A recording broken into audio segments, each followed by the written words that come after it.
individual or someone who's not afraid, to step out when others won't step up. And not afraid to state their opinions and their facts, no matter what it is, and somebody who's not afraid of the consequences, no matter what they may be. I think that's my definition of a leader.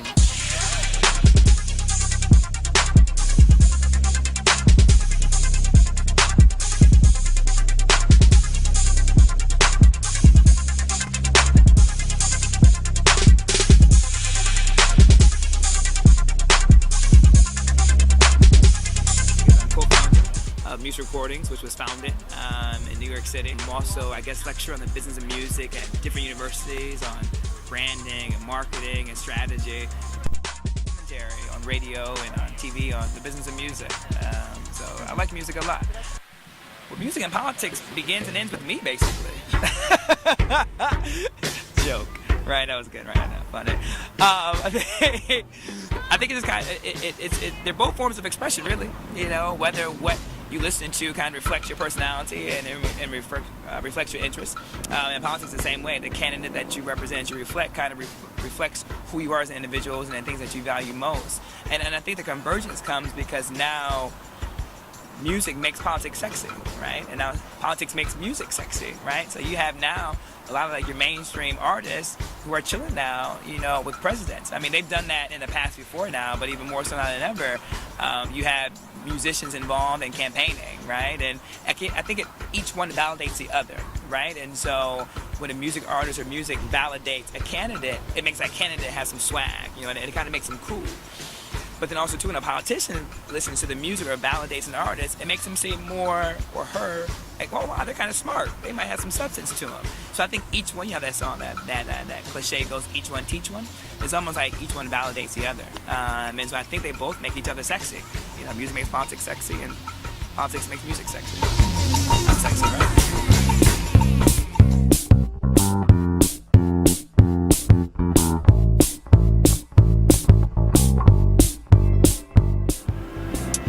Favorite moment in politics? Wow. I think one great moment was, my first event that I ever did with President Obama.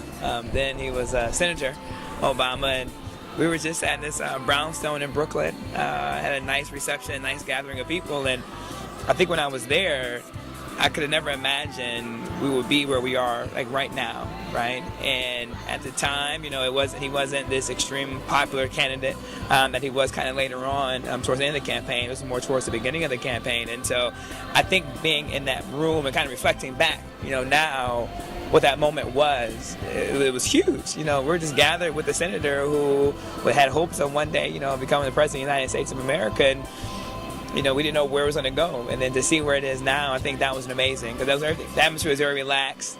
It wasn't a lot of hoopla. Do it, do it, do it, do it, do it, do it, do it now. Say it, say it, say it, say it, say it, say it, say it now.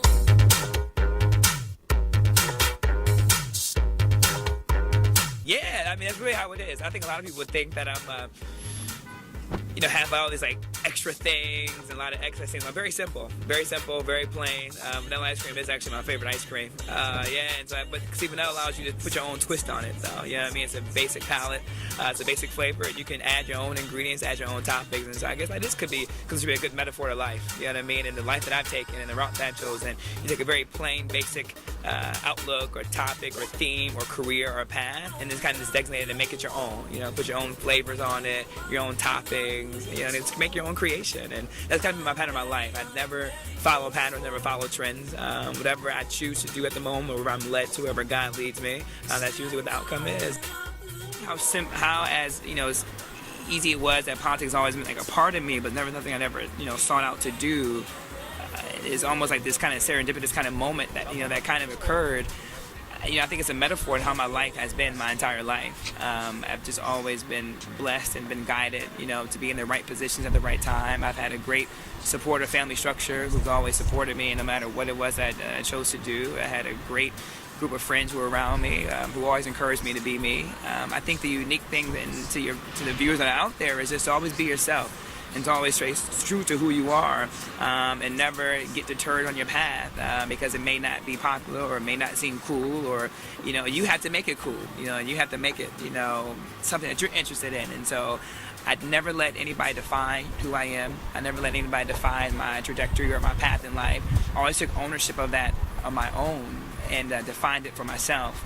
And I think by me doing that is what made me feel like it was cool to do, and made me comfortable with being who I am. And so I think it's always about always being prepared for whatever that moment is, and just find things you enjoy, and just find things that you love, and just be engaged and interested in it. And from there, God and pathway and energy, universe, whatever you choose to call it, will direct you to where you need to be.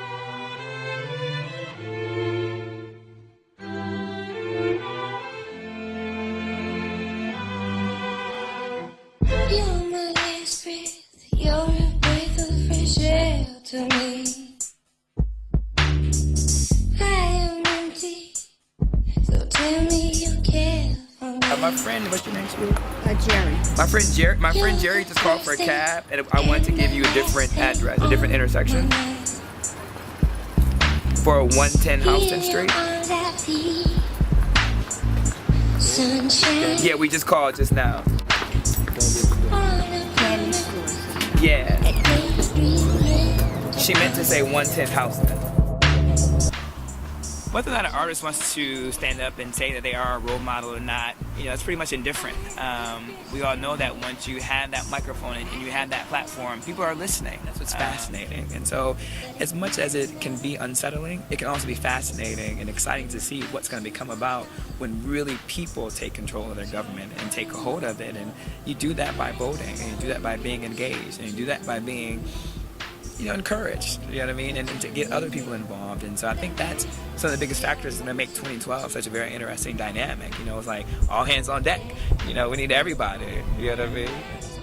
We're in a day and age now, we're so celeb obsessed, and we're so fascinated by celebrity that everybody is like hanging on to everyone's tweet, everyone's Facebook update. So we're at a society now where we're obsessed with all that information. And so whether individuals or athletes, actors want to own up to it or not, the fact is that people are watching, and people are emulating, what you do. It goes back to, does life imitate art, or does art imitate life? It kind of goes back to that. People are always looking for somebody to follow, for somebody to aspire to. Life is about aspiration, really. You always want to aspire to greater things than where you are, and you always want to have the hope and belief of something better. I don't know, the night is young, you don't see until the moon.